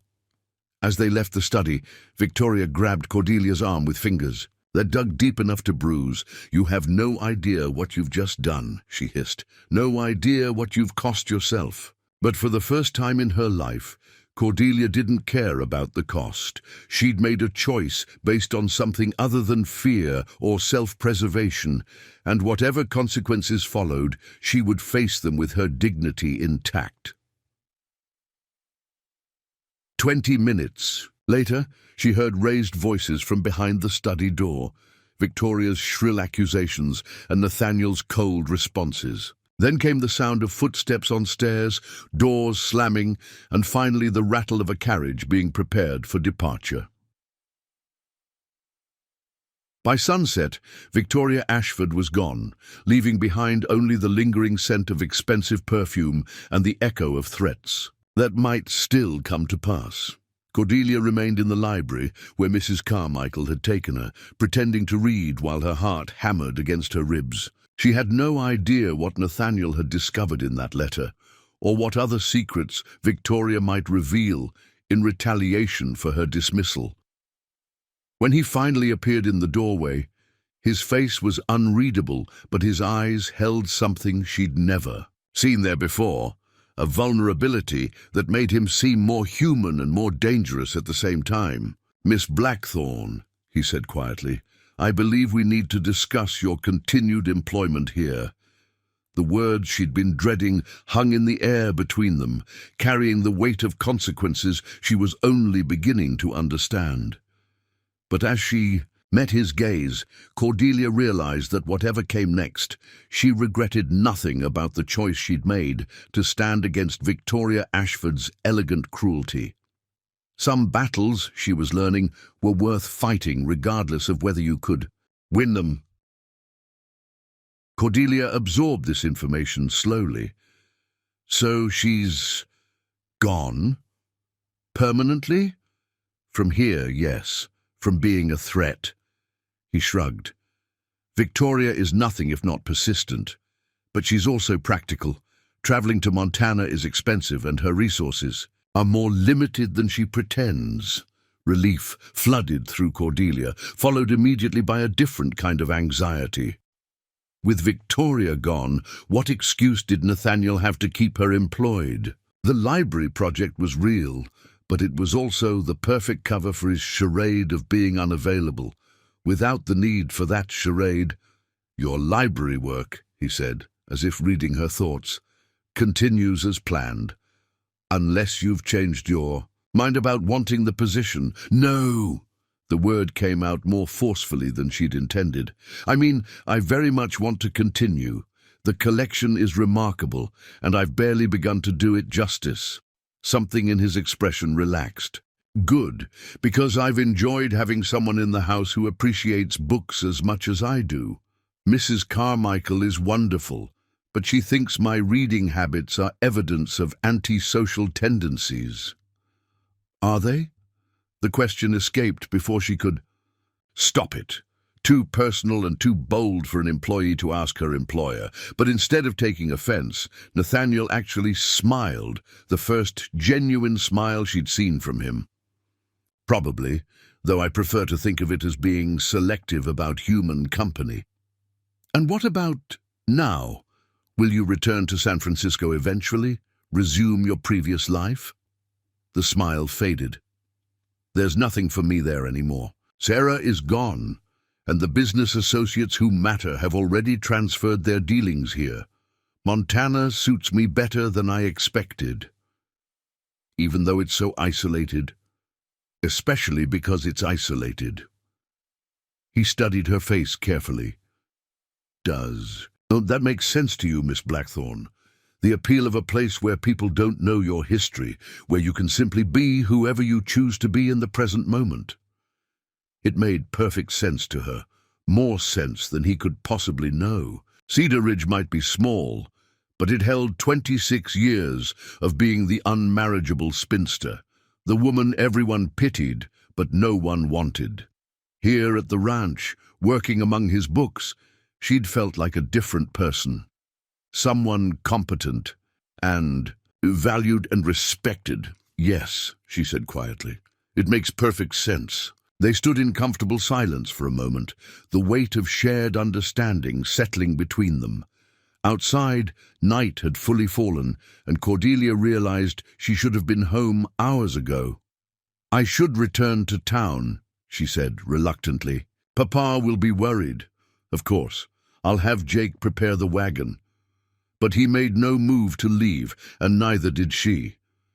"Mr. Steele," she said carefully, "what Victoria said about consequences, about information she might share regarding your past. Are you concerned about that? His jaw tightened slightly. Some things are worth the risk of exposure. Today I learned that Victoria's hold over me was based more on my own guilt and isolation than on any real power she possessed. Sometimes it takes an outside perspective to see that clearly. An outside perspective? Your perspective. His grey eyes met hers directly. You saw through her immediately, didn't you? Saw what she really was beneath the beautiful surface. Cordelia felt her cheeks warm. I recognized the type. I've been dealing with women like Victoria Ashford my entire life. And yet you've remained kind, honest, unbroken by their cruelty. He took a step closer, and she caught the scent of leather and books and something essentially masculine that made her pulse quicken. That's remarkable, Miss Blackthorne, more remarkable than you know. The compliment hit her like a physical force, unexpected and overwhelming. In her entire life, no one had ever called her remarkable. Stubborn, yes. Too independent, certainly. But remarkable. I should really go, she whispered, not moving. Yes, he agreed, also not moving. Tomorrow we'll continue with the cataloguing. I'm particularly interested in your thoughts on the poetry section. Poetry? Her voice came out slightly breathless. I have a weakness for romantic poetry. Byron, Shelley, Keats, though I suspect you might prefer something more substantial. The way he said romantic poetry made her stomach flip in ways that were entirely inappropriate for an employee-employer relationship. This was dangerous territory, personal territory that could lead to exactly the kind of complications Victoria had threatened to expose. I appreciate all forms of literature, she managed to say, poetry included, even romantic poetry. The question hung between them, loaded with implications she didn't dare examine too closely. This was her employer, a man still grieving his dead fiancé, a man who'd hired her for practical reasons that had nothing to do with attraction or affection. But the way he was looking at her in the lamplight made her wonder if practical reasons were the only ones that mattered anymore. Especially romantic poetry, she admitted, then immediately wished she could take the words back. Nathaniel's smile returned, softer this time, and infinitely more dangerous to her peace of mind. Then tomorrow should be very interesting indeed. As Jake drove her home through the star-bright Montana night, Cordelia replayed every word of their conversation, searching for signs she might have misread the situation. But she couldn't shake the feeling that something fundamental had shifted between them today, something that had nothing to do with libraries or employment and everything to do with the dangerous territory of two people recognizing something unexpected in each other. The question that kept her awake long into the night was whether that recognition was mutual, or if she was simply another lonely spinster reading romance into professional kindness. Tomorrow's poetry section would either answer that question or torture her with even more uncertainty. Cordelia woke the next morning with the unsettling realization that she dreamed about Nathaniel Steele. Not the sweeping romantic fantasies she might have expected, but something far more disturbing. A dream where she'd watched him reading poetry aloud in his study while rain drummed against the windows, his voice low and intimate, as if he were speaking only to her. The memory made her fumble with her morning routine, burning her tongue on coffee and struggling with the buttons on her second-best dress. By the time Jake arrived with the wagon, she'd composed herself into what she hoped resembled professional competence, though her stomach still fluttered with nervous energy. The ranch felt different in the clear morning light, more expansive. Somehow, as if Victoria's departure had lifted some invisible weight from the property itself.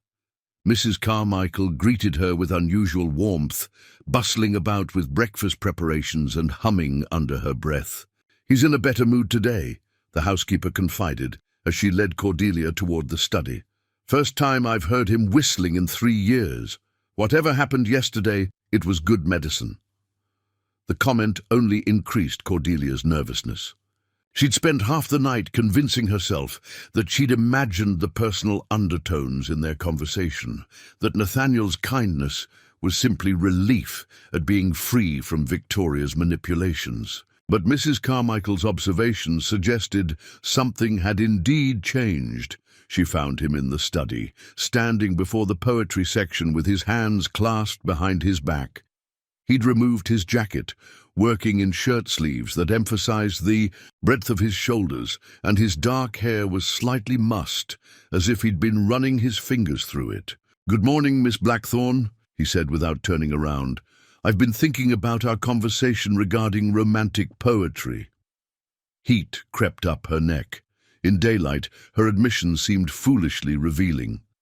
"Have you?" "Indeed. I'm curious about your opinions on the romantic movement in general. Byron versus Wordsworth, for instance. Do you prefer passion or contemplation in your verse?" The question was literary enough to be safe, personal enough to be dangerous. Cordelia approached the shelves cautiously, hyper-aware of his proximity as she examined the volumes. "Both have their merits," she said carefully. "Though I confess, I find Byron's cynicism more honest than Wordsworth's idealism." Nathaniel turned to look at her, eyebrows raised. "Cynicism.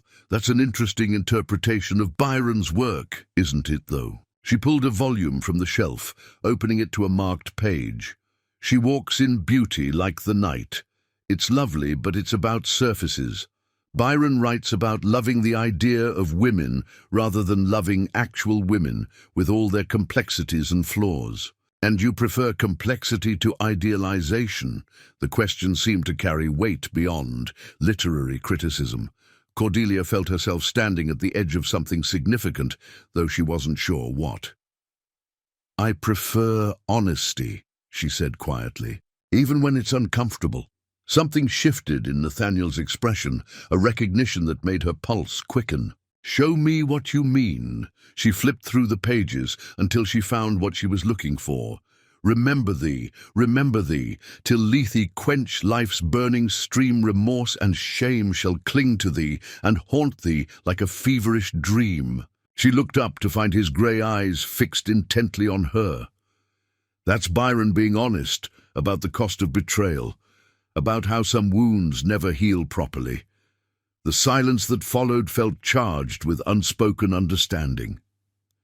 Yesterday's revelations hung between them, his grief over Sarah, Victoria's betrayals, the weight they'd both carried alone. "You think some wounds never heal?" he asked softly. "I think they change us, make us more careful, more guarded, whether that's healing or just adaptation. I'm not sure." Nathaniel moved closer, close enough that she could see the fine lines. Around his eyes, the way his mouth tightened when he was thinking. "And is adaptation enough? For a life, I mean?" The question felt too large, too important for the poetry shelves of his library. But looking at him, really looking at him, she saw a man asking something genuine, something that mattered to him beyond academic discussion. "It has been for me," she said honestly, "until recently." What changed recently? The words hung in the air between them, heavy with possibility. Cordelia felt her breath catch as she realized they weren't talking about poetry anymore, hadn't been for several minutes.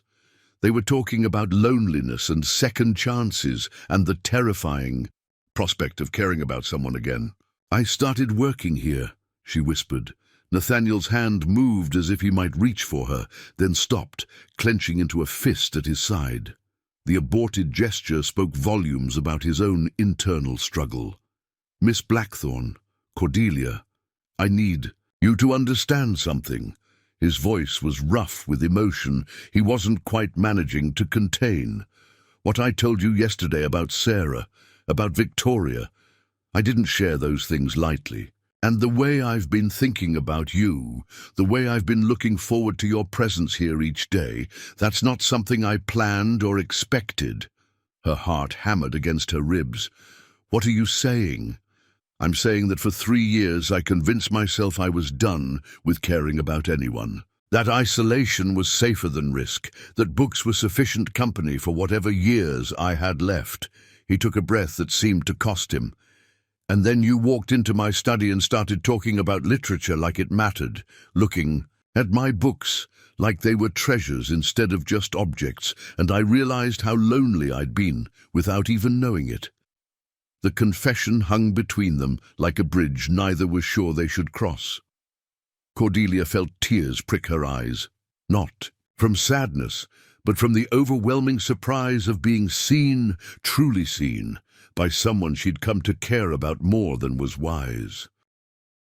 "Nathaniel," she began, then stopped, realizing she'd used his first name without permission. "Say it again," he said quietly. "Say my name again." Nathaniel. The word felt intimate on her tongue, personal in a way that Mr. Steele had never. A bean. This time when his hand moved toward her, he didn't stop. His fingers brushed her cheek with the tentative touch of someone who'd forgotten how to be gentle, how to trust his own capacity for tenderness. "I know this is impossible," he said. "I know the differences between us, social, financial, experiential. I know that a woman like you deserves better than a man carrying my particular burdens. What if I don't want better?" The words escaped. Before she could stop them, bold and reckless and absolutely true. "What if I want this? Exactly this, complications and all." His thumb traced the line of her cheekbone, and she leaned into the touch without thinking. "You don't know what you're saying. I know that I've never felt useful until I started working with your books. I know that I've never had conversations that mattered until I started talking with you. I know that for the first time in my life, I wake up excited about the day instead of just enduring it." The words tumbled out in a rush of honesty that left her feeling exposed and terrified and exhilarated all at once. She waited for him to step back, to remember propriety and social conventions and all the reasons why this was impossible. Instead, he moved closer. "Cordelia," he said, and her name sounded different in his voice. Not the polite address of employer to employee, but something warmer and more precious. "If we do this, if we explore what's happening between us, there's no going back to simple employment. The town will talk. Victoria might return with worse threats. Your reputation could be destroyed." "My reputation," she said with a shaky laugh, "consists of being the unmarriageable spinster who tends her father's shop. I'm not sure how much lower it can sink." "You underestimate your worth." "No, I've spent 26 years having my worth estimated by everyone around me. For the first time, I'm asking what I think I'm worth." His other hand came up to frame her face, and she saw something she'd never seen in any man's eyes when he looked at her. Desire, yes, but also respect and affection, and the kind of recognition that came from truly seeing another person. "And what do you think you're worth?" he asked. "More than safety," she whispered. "More than resignation. More than adaptation." The space between them disappeared as if it had never existed. His mouth found hers with the desperate precision of someone who'd forgotten they were capable of wanting something so much it physically hurt. The kiss was nothing like the gentle, respectful pecks she'd imagined from her limited romantic fantasies. It was hungry and searching and full of 3 years of loneliness, meeting 26 years of believing she was undesirable. When they finally broke apart, both breathing hard, Cordelia felt as if the world had shifted on its axis. Everything looked the same, the books, the windows, the morning light, but everything felt different, charged with new possibility. "This changes everything," Nathaniel said against her forehead. "Good," she replied, surprising herself with her own certainty. Everything needed changing, but even as she spoke, she heard the sound of approaching hoofbeats, multiple riders moving fast toward the house. Through the window, she could see a dust cloud rising from the direction of town, and her stomach clenched with sudden foreboding. Nathaniel had heard it too. He stepped back from her, his expression shifting from tender to alert. "Stay here," he said, moving toward the window, but Cordelia was already beside him, looking out at the approaching riders. She recognized Sheriff Coleman in the lead, followed by several prominent townsmen, including Magnolia's father and the bank president. Their faces were grim with purpose, and she knew with sinking certainty that whatever brought them here had nothing to do with social calls. "It's about us," she said quietly. "Someone saw something or heard something, or Victoria left more poison behind than we realized." Nathaniel's jaw tightened. "Let them come. We've done nothing wrong." But as the riders drew closer, Cordelia couldn't shake the feeling that innocence and righteousness might not be enough to protect what they'd just found together. The same town that had dismissed her as unmarriageable was about to discover that the territory's most eligible bachelor had chosen her above all others, and they were not going to approve of the choice. "Convenient," Nathaniel observed dryly. "Look," Dr. Henley said, attempting a reasonable tone, "we're not saying anyone's done anything wrong. We're simply suggesting that the appearance of impropriety can be as damaging as actual impropriety. Perhaps if Miss Blackthorne were to find employment closer to town, with a family that could provide proper supervision." "No." The word came out of Cordelia's mouth with surprising force. "I won't be driven from honest work by malicious gossip." "Miss Blackthorne," Henry Fairweather said with condescending patience, "surely you understand that your reputation—" "My reputation is my own to manage," she said firmly. "Just as Mr. Steele's is his. If the two of us choose to risk social disapproval for the sake of meaningful work and genuine friendship, that's our decision to make." The word friendship felt inadequate after what had passed between them in the study, but it was safer than the alternatives. Still, she saw several of the men exchange meaningful glances. "Friendship," repeated Dr. Henley skeptically. "Is that what we're calling it?" Before Cordelia could respond, Nathaniel stepped forward, his entire demeanor shifting from diplomatic to dangerous. "Doctor," he said quietly, "I suggest you choose your next words very carefully. Because while I've been patient with this interrogation, out of respect for Miss Blackthorne's standing in your community, my patience has limits. The threat was subtle but unmistakable. These men might hold moral authority in Cedar Ridge, but Nathaniel Steele held economic power that could affect every business and family in the territory. The reminder of that imbalance settled over the group like a cold wind. Sheriff Coleman, ever the diplomat, stepped forward. "Nobody wants trouble here. We're all just trying to do right by everyone involved. Mr. Steele, would you be willing to consider some kind of compromise? Something that addresses the community's concerns while allowing Miss Blackthorne to continue her work." "What kind of compromise?" Nathaniel asked, though his tone suggested he had little interest in negotiating. "Well," Coleman glanced around at his companions, "what if Miss Blackthorne continued her work here, but with additional supervision? Maybe Mrs. Patterson could come out from town a few days a week, help with the organizing while serving as a more visible chaperone." It was a reasonable suggestion, one that acknowledged both the validity of the work and the community's concerns about propriety. But Cordelia felt something rebel inside her at the idea of being supervised like a wayward child. "And if I refuse this compromise?" she asked. The silence that followed was answer enough. Refuse and face social ostracism that would extend to her father's business and her family's standing in the community. Accept and submit to the humiliation of being treated like a potential seductress who couldn't be trusted alone with a man. She looked at Nathaniel, seeing her own frustration reflected in his grey eyes. They'd found something precious in each other, whether friendship or something deeper, and now they were being forced to defend it against people who couldn't imagine that genuine connection might exist without ulterior motives.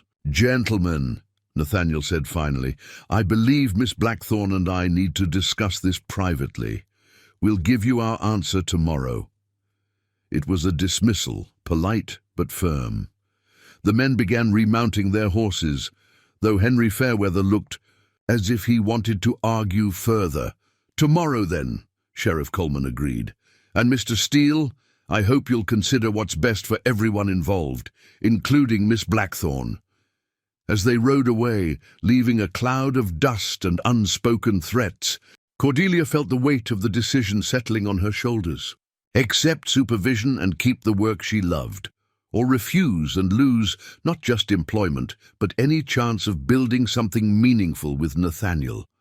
But looking at him standing beside her, his jaw set with determination and his eyes bright with an emotion she was afraid to name, she realized the choice might not be entirely hers to make.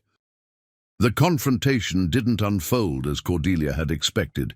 Sheriff Coleman dismounted first, his weathered face apologetic rather than accusatory. Behind him, the other men remained on horseback, a tactical formation that suggested they weren't entirely comfortable with their mission. "Mr. Steele," Coleman called out as Nathaniel emerged onto the front porch. "Sorry to disturb you, but we need to have a word."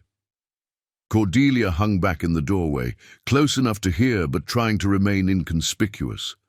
Her lips still felt swollen from Nathaniel's kiss, and she was certain guilt must be written across her face in scarlet letters. "What can I do for you, Sheriff?"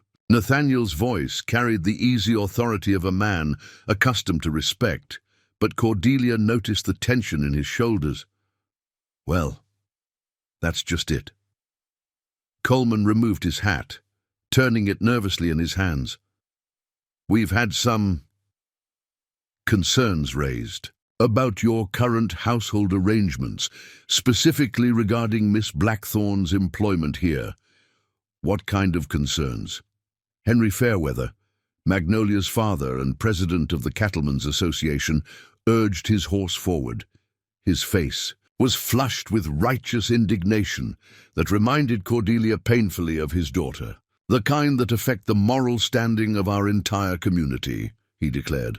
"It's one thing for a bachelor to employ domestic help with proper supervision. It's quite another for an unmarried woman to spend her days alone with a man, regardless of the supposed nature of the work." "Mrs. Carmichael provides adequate supervision," Nathaniel replied calmly, "and the work is exactly what it appears to be, cataloguing my library." "Is it?" This came from Dr. Henley, the town's physician and unofficial moral authority. "Because we've received information suggesting the arrangement might be more personal than originally stated." Cordelia's blood turned to ice. Victoria, despite her departure, the woman had managed to plant seeds of scandal that were now bearing poisonous fruit. "What information?" Nathaniel's voice had gone dangerously quiet. Sheriff Coleman shifted uncomfortably. "Someone reported seeing Miss Blackthorne entering your house before dawn yesterday and not leaving until well after dark, alone in a wagon with your foreman, looking distressed." "I was working," Cordelia said, stepping forward before she could stop herself. "The library project requires long hours." The men's attention swiveled to her, and she felt the weight of their collective disapproval like a physical force. These were men who'd known her since childhood, who'd watched her grow from awkward girl to confirmed spinster, and their expressions ranged from pity to disgust. "Miss Blackthorne," Dr. Henley said with the patronizing tone he'd perfected over.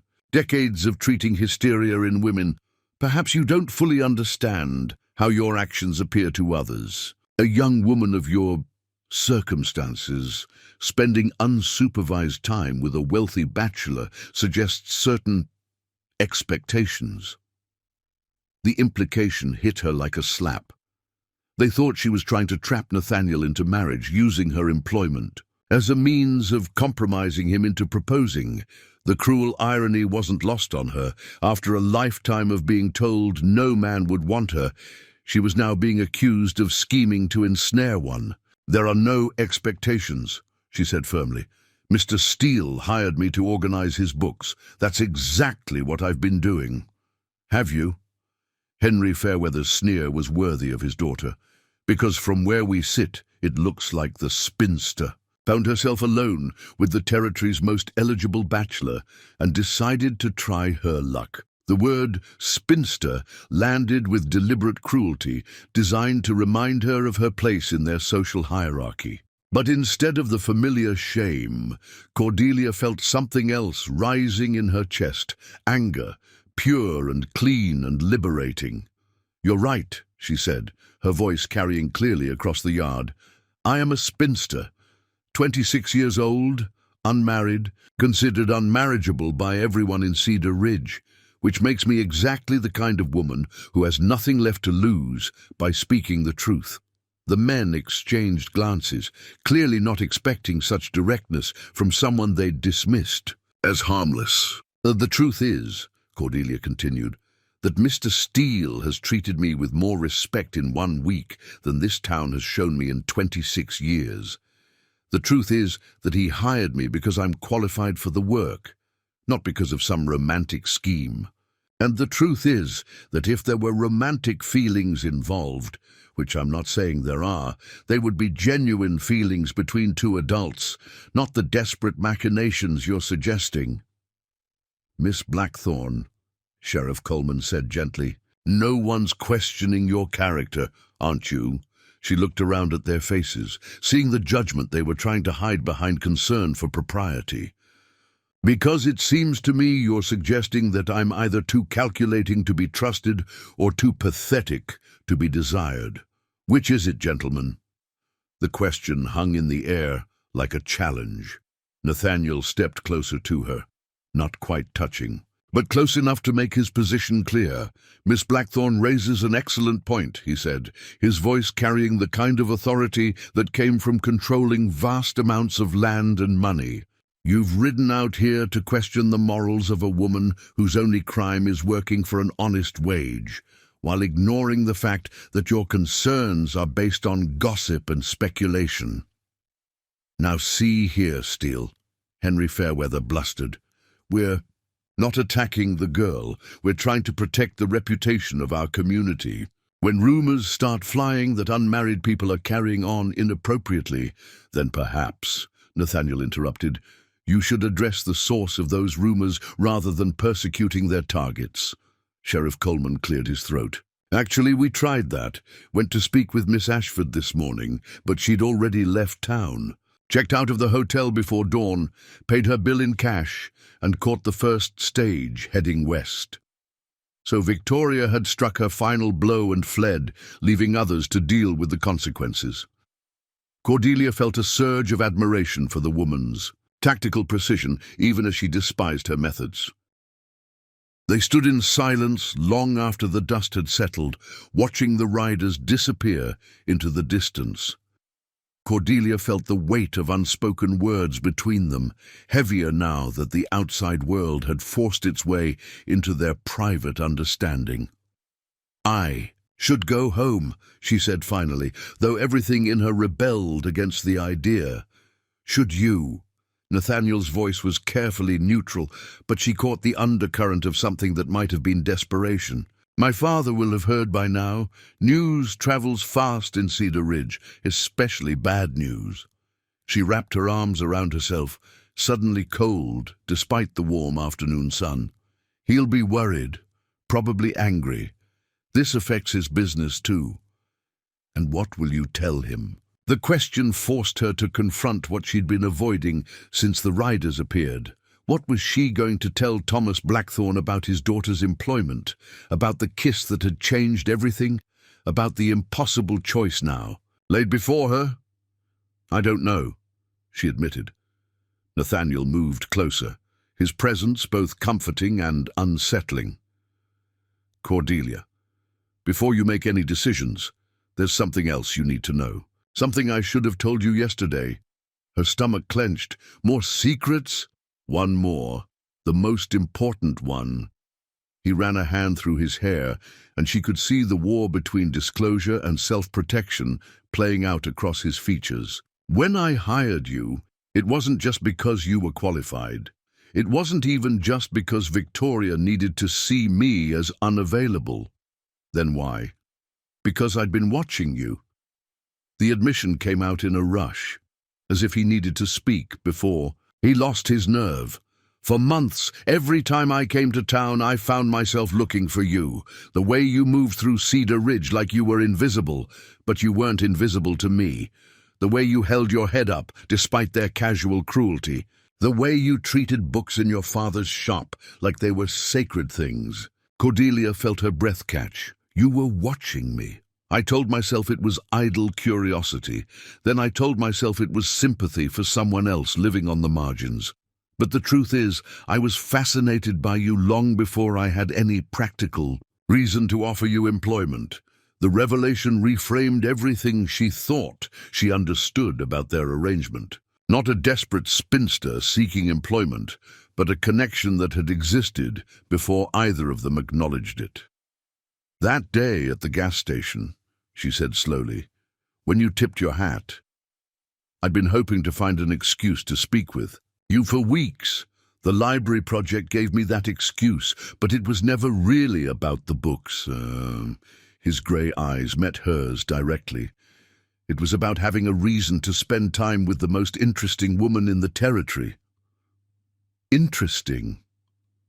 The word felt foreign applied to herself.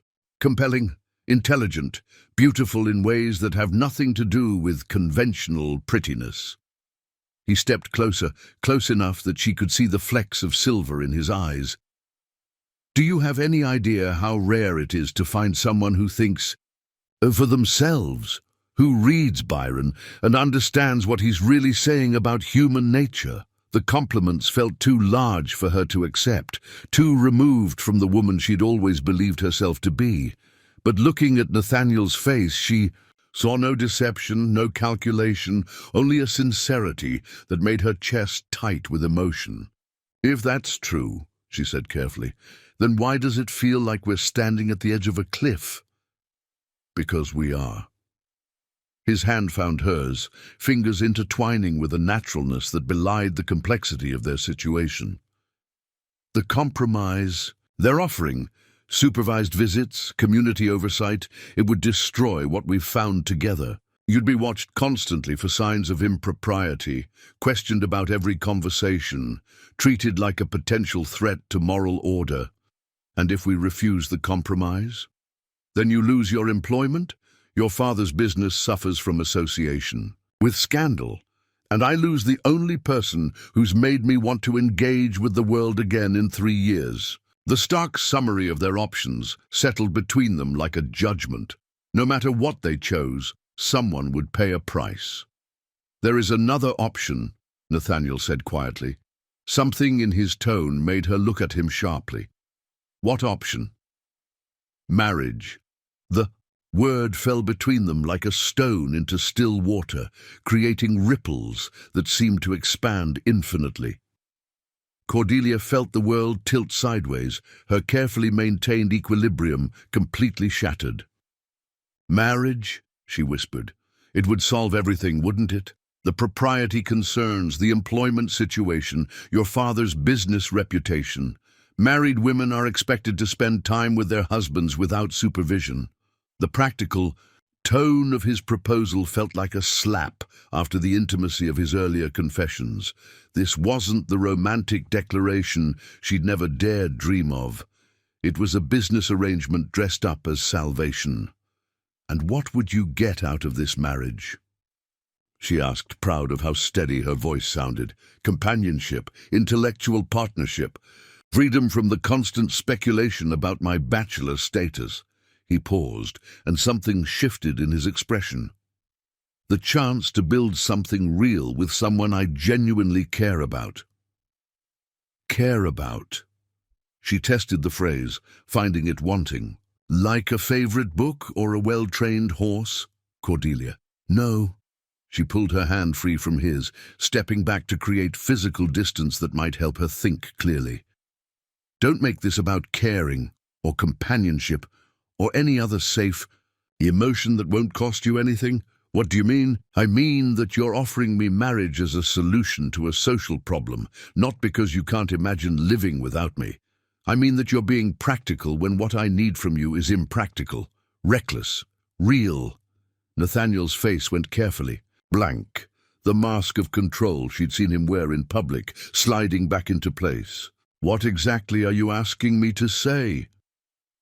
"I'm asking you to tell me the truth, not the safe truth about caring and companionship, but the dangerous truth about what you actually feel." The silence stretched between them, filled with everything. Neither of them had been willing to risk saying. Cordelia watched him struggle with vulnerability, understanding that what she was asking might be more than he was capable of giving. "The truth," he said finally, "is that I'm terrified." "Of what?" "Of needing you as much as I do. Of the fact that in 1 week you've become more essential to my happiness than 3 years of carefully maintained solitude. Of how completely you could destroy me if you chose to." The raw honesty in his voice made her knees weak. This wasn't the composed rancher or the careful businessman. This was a man who'd lost everyone he'd ever loved and was taking the ultimate risk by caring again. "And the other truth," he continued, his voice dropping to barely above a whisper, "is that I love you. Not the idea of you, not the convenience of you, but you. Your stubborn independence, your fierce intelligence, the way you look at the world like it owes you nothing, but you'll take what you can get anyway." The words hit her like lightning, illuminating everything she'd been too afraid to acknowledge.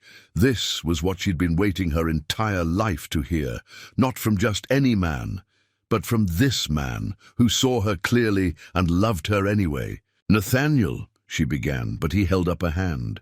"Before you answer, you need to understand what loving me means. It means accepting that I come with ghosts, with a past that will always include Sarah's death and Victoria's betrayal. It means living with the knowledge that I might never be completely free from the damage they've done. It means taking a risk on a man who might not be capable of the kind of uncomplicated happiness you deserve." She studied his face, seeing the fear and hope warring there. "Are you trying to talk me out of loving you back? I'm trying to give you all the information you need to make a choice. Then here's some information for you." She stepped closer, close enough to see her reflection in his eyes. "I love you too, not despite your complications, but including them. Not because you're safe or practical or socially advantageous, but because you see me as someone worth knowing." The relief that crossed his features was almost painful to witness. "Cordelia, and I'll marry you," she continued, "but not to solve a social problem. I'll marry you because I can't imagine building a life with anyone else." This time, when he reached for her, there was nothing tentative about it. His arms came around her with fierce certainty, and when he kissed her, it tasted like promises and new beginnings, and the kind of love that was worth fighting for. When they finally broke apart, both breathing hard, Cordelia felt as if everything, in her world, had been rearranged into patterns that finally made sense. "How long?" she asked against his mouth. "How long what? How long do we have before we need to give them an answer?" "Until tomorrow." "Why?" She smiled, feeling more beautiful and powerful than she ever had in her 26 years. "Because we have a wedding to plan, and I suspect the good people of Cedar Ridge are going to have some very strong opinions about our engagement." "Let them," Nathaniel said, pulling her closer. "We've wasted enough time caring what other people think." But even as they held each other in the fading afternoon light, both of them knew that announcing their engagement would create new challenges. The town that had dismissed her as unmarriageable would struggle to accept that their wealthiest citizen had chosen her above all the eligible women who'd pursued him. The real test of their love was about to begin. The confrontation Cordelia had expected came not from the town's moral authorities, but from her own father. She found Thomas Blackthorne waiting in the shop when Jake dropped her off that evening, his weathered face etched with worry and something that might have been disappointment. The afternoon's receipts lay uncounted on the counter beside him, abandoned in favor of the bottle of whiskey he rarely touched, except in times of genuine crisis. "Papa," she said carefully, noting how he didn't look up when she entered. "Heard. We had visitors at the ranch today." he said, his voice carefully controlled. "Sheriff Coleman stopped by after, said there were concerns about your employment situation." Cordelia set down her reticule and moved to light the evening lamps, using the familiar routine to steady her nerves. "What kind of concerns?" "The kind that involved my daughter's reputation and a man I thought I could trust to treat her honorably." Thomas finally looked at her, and she saw years of protective worry crystallized into something harder. "Tell me it's not true, Cordelia. Tell me you haven't been foolish enough to develop feelings for Nathaniel Steele." The question hung between them like an accusation. In all her imaginings of this conversation, she'd pictured defending her choices, explaining the complexity of the situation. She hadn't expected to see hurt in her father's eyes, the hurt of a man who felt he'd failed to protect his daughter from her own romantic delusions. "Would it be foolish?" she asked quietly. "Jesus, Mary, and Joseph." Thomas reached for the whiskey bottle, his hands trembling slightly. "You have, haven't you? You've gone and fallen in love with a man so far above your station that even thinking about it is dangerous. Papa, do you have any idea what people are saying, what they'll do to us if they think you've overstepped your place?" His voice cracked with emotion. "I've spent 6 years trying to keep this business afloat, watching other shops fail around us, and now what? Now Henry Fairweather made it clear that your continued employment at the Steele Ranch reflects poorly on the entire family. Made it clear that families with questionable moral standings might find it difficult to secure credit from his bank." The threat was subtle but devastating. Without access to credit, the general store couldn't maintain inventory during slow periods. They'd be forced to close within months, leaving them with nothing. "So that's it?" Cordelia felt anger building in her chest. "I'm supposed to give up honest work because Henry Fairweather disapproves of my employer?" "You're supposed to use the sense God gave you and recognize when you're being used." Thomas's voice rose, years of frustration finally breaking through. His usual restraint. "Rich men don't marry shopkeepers' daughters, Cordelia. They entertain themselves with them, then move on when something better comes along." The words hit her like physical blows, not because they were cruel, but because they echoed her own deepest fears. Had she been naive to believe Nathaniel's feelings were genuine? Had she let loneliness and desperation cloud her judgment? "What if you're wrong?" she said softly. "What if he truly cares for me?" Thomas set down the bottle with enough force to make the counter shake. "Then why hasn't he married you? Why hasn't he made his intentions public instead of letting you work in secret like some shameful thing he wants to hide?" The question she'd been avoiding hit home with devastating accuracy. If Nathaniel loved her as he claimed, why had he waited until social pressure forced his hand to mention marriage? Why hadn't he courted her openly, shown the world that he valued her enough to claim her publicly? "He asked me to marry him today," she said, the words barely audible. Thomas went very still. "He what?" After the men left. "He asked me to marry him." She lifted her chin, trying to project confidence she didn't entirely feel. "I said yes." The silence that followed was broken only by the ticking of the shop's old clock. Thomas stared at his daughter as if seeing a stranger, his expression cycling through disbelief, hope, and finally a sadness that cut deeper than anger ever could. "Oh, my dear girl," he said softly, "my poor dear girl. Why are you saying it like that?" "Because I know why he proposed, and it wasn't because he couldn't live without you." Thomas reached across the counter, his calloused hand covering hers. "He proposed because it was the only way to make this scandal disappear. Marriage turns impropriety into respectability with the stroke of a pen." The brutal honesty of the assessment made Cordelia's stomach clench with doubt. "You don't know him. You don't know how he feels about me." "I know men, daughter. I know how they think when their comfortable lives are threatened by gossip and social pressure. Thomas's voice was infinitely gentle, which somehow made his words more devastating than shouting would have been. He's found himself in a compromising situation with a woman he can't simply discard without damaging his reputation. Marriage is the cleanest solution. That's not... She started, then stopped, remembering how Nathaniel had framed his proposal.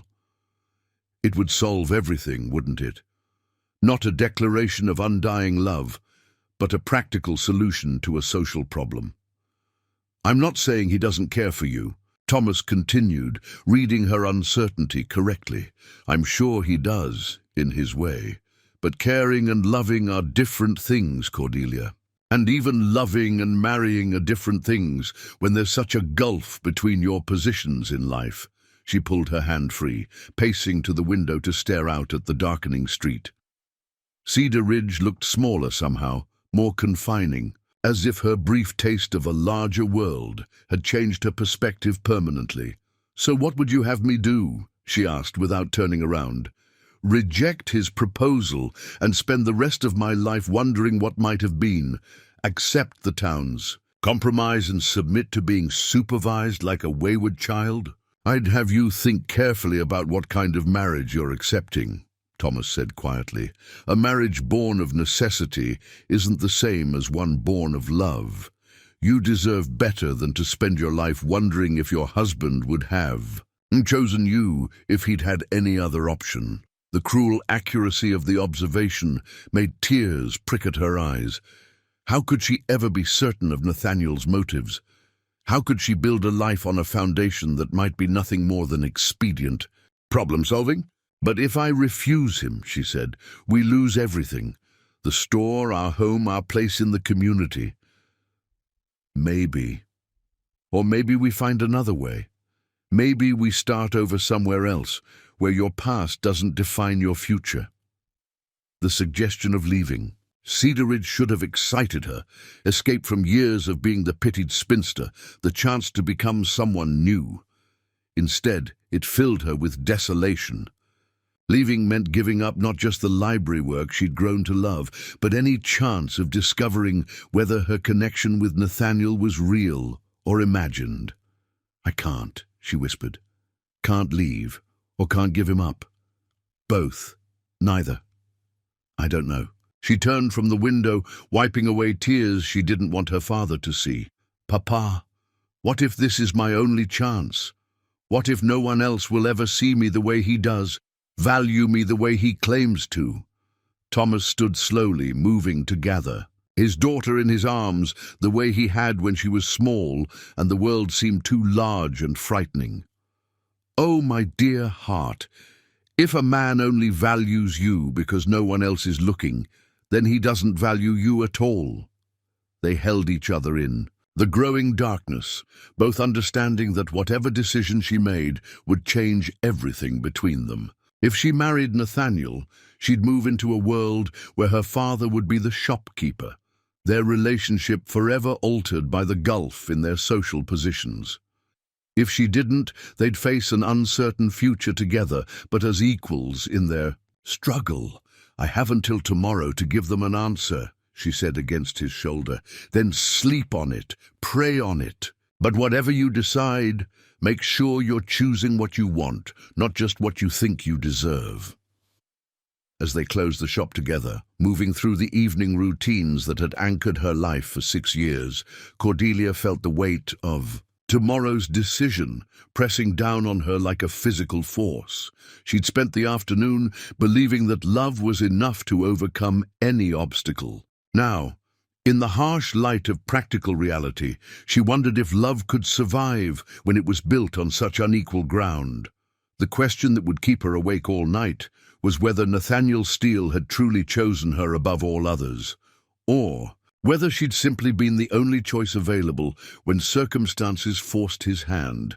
Either way, by tomorrow evening, the entire town would know that Cedar Ridge's most eligible bachelor was marrying its most unlikely bride, and they would all be watching to see if such an improbable union could possibly survive the weight of their collective disapproval. 2. More great stories are next. Don't miss them. Subscribe and turn on notifications.